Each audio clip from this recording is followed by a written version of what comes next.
لیکن یہ کہ امام مہدی کی حکومت قائم کرنے کے لیے کون لوگ آئیں گے؟ عرب جو ہیں وہ اندر سے کھوکھلے ہو چکے ہیں، عیاشی نے، دولت نے، پیسے نے، دولت، پیسہ، عیاشی، اس کی وجہ سے کھوکھلے ہو چکے ہیں۔ یہاں میں آپ کو دو حدیثیں سنانا چاہتا ہوں۔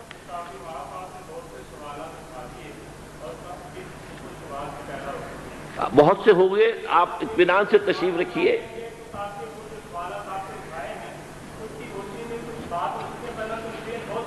بہت ہوگی، بات ہوگی، آپ اس طرح صبر سے سن لیجئے۔ میں اب تقریباً اپنی گفتگو کے اختتام تک پہنچ رہا ہوں۔ سنن ابن ماجہ کی روایت ہے حضرت ابو ہریرہ سے رضی اللہ تعالی عنہ، قال قال رسول اللہ صلی اللہ علیہ وسلم اذا وقعت الملاحم بعث اللہ بعثا من الموالی ہم اکرم العرب فرسا واجودہ سلاحا یوید اللہ بہم الدین، رواہ ابن ماجہ عن ابی ہریرہ رضی اللہ تعالی عنہ۔ جب ملاحم کا دور شروع ہوگا تو اللہ تعالیٰ اٹھائے گا ایک لشکر یا لشکروں پر لشکر موالی میں سے۔ موالی کون ہے؟ عربوں نے جب فتح کیا تھا اس پورے علاقے کو خلافت راشدہ کے دوران، اور پھر وہ لوگ جو ہے، ایک رائے تو یہ تھی کہ انہیں غلام بنایا جائے سارے آبادیوں کو، لیکن یہ کہ حضرت عمر کا اجتہاد تھا، اس کے مطابق جو ان کو غلام نہیں بنایا گیا تو وہ موالی کی حیثیت رکھتے ہیں۔ عربوں میں دم نہیں ہے، موالی میں سے لشکر اٹھیں گے کہ جو در حقیقت حضرت مہدی کی حکومت کو قائم کرے گے۔ دوسری حدیث سنیے، عن عبداللہ بن الحارث رضی اللہ تعالی عنہ، اور یہ ابن ماجہ کی روایت ہے، قال قال رسول اللہ صلی اللہ علیہ وسلم یخرج الناس من المشرق فیوطئون للمہدی یعنی سلطانہ، لشکر نکلیں گے، لوگ آئیں گے مشرق سے، اور وہ حضرت مہدی کی حکومت کو جمائیں گے اور قائم کریں گے۔ اب ذرا نوٹ کیجئے کہ جزیرہ نما عرب کے مشرق میں کون سے ملک ہیں؟ تین: ایران، افغانستان، پاکستان۔ یہ تین سالڈ مسلم ممالک، مسلم آبادی اکثریت۔ ویسے تو یہ کہ آگے ہندوستان میں 20 کروڑ مسلمان ہیں، لیکن وہ 20 کروڑ جو ہے وہ تو 80 کروڑ کے اندر تحلیل ہو جاتے ہیں غیر مسلموں میں، لیکن یہاں جو معاملہ ہے یہ خالص اکثریت کے وہ۔ ان میں سے ایران کا معاملہ جہاں تک ہے، نمبر 1 یہ کہ وہ شیعہ عقائد کے حصار میں بند ہے، اس سے ادھر ادھر ہونا اس کے لیے ممکن نہیں۔ حدیث میں یہ بھی آتا کہ اصفہان سے 70,000 یہودی دجال کا ساتھ دیں گے۔ لیکن بہرحال خراسان ایک صوبہ ہے افغانستان کا اس وقت بھی، شمال مشرقی کونے میں، مجھے امید ہے وہاں سے خیر کی، کیونکہ خراسان کا لفظ وہاں پہ شامل ہے، اور حضور کی حدیث میں بعد میں آپ کو سناؤں گا کہ خراسان سے فوجیں چلیں گی جو یروشلم کو دوبارہ حاصل کریں گی، فتح کریں گی۔ جیسے پہلے یروشلم کھویا عربوں نے تھا، دوبارہ حاصل کیا تھا کرد نے، کرد خون صلاح الدین ایوبی رحمت اللہ علیہ، ایسے اب پھر عربوں نے کھویا ہے، لیکن لینے والے خراسان سے لشکر آئیں گے۔ یخرج من خراسان رایات سود لا یردھا شیء حتی تنصب بإیلیا، خراسان کے علاقے سے کالے علم لے کر لشکر چلیں گے جن کے رخ کو کوئی موڑ نہیں سکے گا جب تک کہ وہ جا کر یروشلم میں نصب نہ ہو جائے۔ اس کے بعد نام آتا ہے پاکستان کا۔ یہ ہے میری اور آپ کی داستان، اور یہ ہے سبب جس کی وجہ سے کہ میں آپ سے یہ گفتگو کر رہا ہوں۔ اصل میں تو کس لیے؟ محض ایک علمی استفادہ، محض اپنی بات آراء کو ظاہر کرنے کا شوق نہیں، بلکہ یہ کہ اپنی ذمہ داری ہم پہچانیں کہ ہم کس مقام پر کھڑے ہیں۔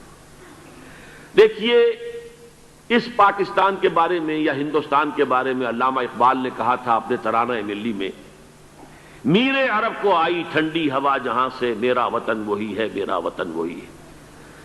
اور مجھے بتایا گیا کہ سنن ابی داؤد میں یہ روایت موجود ہے کہ حضور نے فرمایا کہ ہندوستان کی طرف سے مجھے ٹھنڈی ہوا آتی، اگرچہ مجھے وہ حدیث ابھی نہیں ملی ہے، لیکن حزب التحریر کا ایک کارڈ مجھے ملا تھا، تو اس میں اس حدیث کا اور اس میں ابو داؤد کا روایت کا حوالہ موجود تھا۔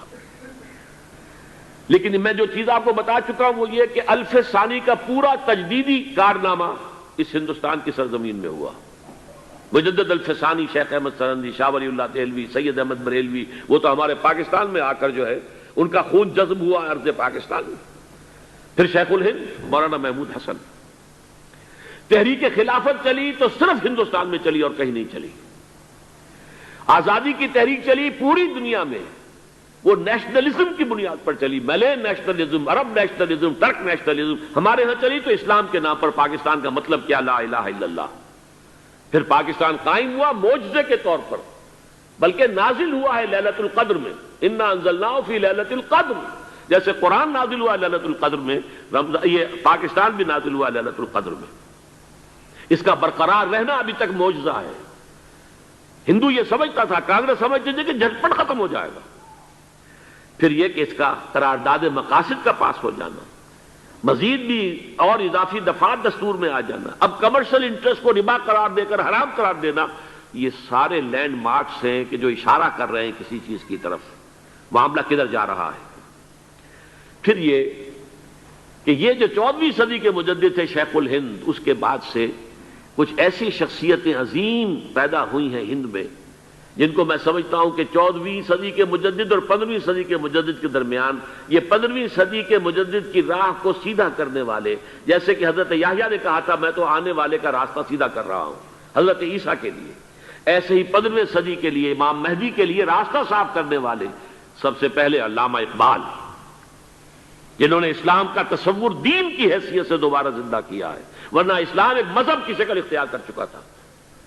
پھر مولانا مودودی، مولانا ابوالکلام آزاد حکومت الہیہ کے نعرے کے ساتھ میدان میں آئے۔ یہ اقبال نے جو تصور پیش کیا تھا اس پر عملی جد و جہد کے لیے حزب اللہ قائم ہوئی۔ نوٹ کر لیجئے 11 برس کا فرق ہے عمر کا علامہ اقبال کے اور ابوالکلام کے، اور 1913 میں جب حزب اللہ قائم کی ہے اس وقت علامہ اقبال کی ملی شاعری اپنے عروج کو پہنچ چکی تھی۔ پھر یہ کہ علامہ اقبال کے بعد تعمیل جو ہے اس کام کی وہ ابوالکلام نے کی، لیکن روایتی علماء کی شدید مخالفت کی وجہ سے وہ بددل ہو کر چھوڑ گئے، کانگریس میں شامل ہو گئے، بساط جو ہے حزب اللہ کی انہوں نے لپیٹ دی۔ پھر مولانا مودودی آئے، انہوں نے وہ ڈور جو ہے اس کا سرا تھاما، جماعت اسلامی قائم کی حکومت الہیہ ہی کے قیام کے لیے۔ اگرچہ میرے نزدیک یہ کہ وہ انتخابی اور ایک قومی سیاست کی ایک جماعت بن کر پاکستان میں جو ہے دلدل میں پھنس گئی ہے، اب ہم اس کی کوشش کر رہے ہیں، تنظیم اسلامی اور یہ تحریک خلافت جس کے تحت یہ جلسہ ہو رہا ہے، یہ ساری چیزیں وہ ہیں کہ آپ کو سوائے پاکستان کے اور کہیں نہیں ملیں گی پوری دنیا میں۔ معلوم ہوتا ہے کہ پاکستان کو بہت بڑا رول پلے کرنا ہے اس میں، اور اس کے ساتھ اب جمع کر لیجئے افغانستان کی عمارت افغانستان، اسلامی عمارت افغانستان قائم ہو چکی ہے۔ یہ پچھلے 20 سالوں میں جو کچھ وہاں ہوتا رہا ہے اس سے پہلے تصور نہیں ہو سکتا تھا۔ کابل جو ہے وہ تو جیسے پیرس کا تمدن تھا ویسے کابل کا تھا، وہی لباس، وہی سکرٹس۔ یہاں جب آئے تھے شاہ ظاہر شاہ سرکاری دورے پر تو ان کی جو ملکہ صاحبہ تھی ان کے ساتھ وہ سکرٹ میں ملبوس تھی۔ کابل جو ہے وہ بالکل ایک پیرس کی طرح کا شہر تھا۔ آج کابل جو ہے جا کر دیکھیے، علامہ اقبال کے فرزند بھی دیکھ کر آئے ہیں، تو اگرچہ وہ خود میں سمجھتا ہوں کہ خاصے انہیں آپ لبرل کہیں، آزاد خیال کہیں، لیکن اس درجے متاثر ہو کر آئے تھے کہ انہوں نے یہ کہا افغانستان میں جو میں نے حالات دیکھے ہیں کہ اگر 2-4 اور مسلمان ملکوں کے اندر یہ نظام قائم ہو جائے تو پوری دنیا مسلمان ہو جائے گی۔ یہ سب کچھ کیسے ہو رہا ہے؟ یہ آنے والے دور کی جھلکیاں ہیں۔ Coming events are casting their shadows before. یہ سب بتا رہے ہیں کہ پاکستان افغانستان کو مل کر اس میں کوئی عظیم رول پلے کرنا ہے، اور اس کے ضمن میں اب میں علامہ اقبال کے بارے میں آخری بات کہہ رہا ہوں۔ علامہ اقبال کے بارے میں عام یہ خیال ہے، انہوں نے اپنے خطبات میں مہدی کا اور نزول مسیح کا، حالانکہ میں کل پڑھ رہا تھا مولانا سید احمد اکبر آبادی رحمۃ اللہ علیہ کا ایک مقالہ ان کا کہ علامہ اقبال نے ابن خلدون کے بارے میں یہ کہا ہے کہ مہدی کا اور نزول عیسیٰ کا دونوں کا انہوں نے انکار کیا ہے، حالانکہ ابن خلدون نے نزول عیسیٰ کا انکار نہیں کیا، صرف مہدی کا انکار کیا ہے۔ بہرحال علامہ اقبال نے خطبات میں انکار کیا ہے، لیکن یہ کہ اپنی شاعری کے اندر میں چیلنج کرتا ہوں کسی بڑے سے بڑے اقبال شناس کو، ان کا یہ شعر ذرا سنیے: خضر وقت از خلوت دشت حجاز آید بروں، کارواں زی وادی دور و دراز آید بروں۔ خضر وقت، امام وقت، رہنمائے وقت، قائد وقت، خلوت دشت حجاز، حجاز کی صحرا کی کسی خلوت گزینی سے نکل کر باہر آئیں گے۔ میں حیران ہوتا ہوں علامہ کے اس فکر پر اور اس مصرے پر۔ یہاں انہوں نے شیعہ اور سنی دونوں کے کانسیپٹ جمع کر دیے۔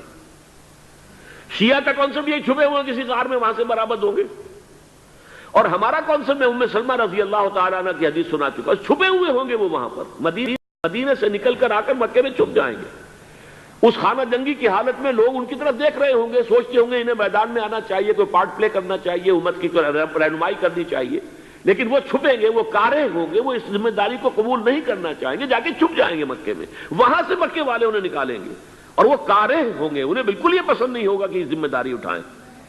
تو خضر وقت از خلوت دشت حجاز آیت بروں، کارواں زیں وادی دور و دراز آیت بروں، کارواں جو چلے گا ان کی مدد کے لیے اس وادی دور و دراز، اس زیں عظیم وادی دور و دراز، یہ وادی سندھ ہے۔ وادی سندھ جو ہے ہم سمجھتے ہیں کہ صرف یہ پاکستان اور پنجاب جو ہے یہ اس میں شامل ہے، سندھ اور پنجاب نہیں، افغانستان کا پورا مشرقی علاقہ اس میں شامل ہے۔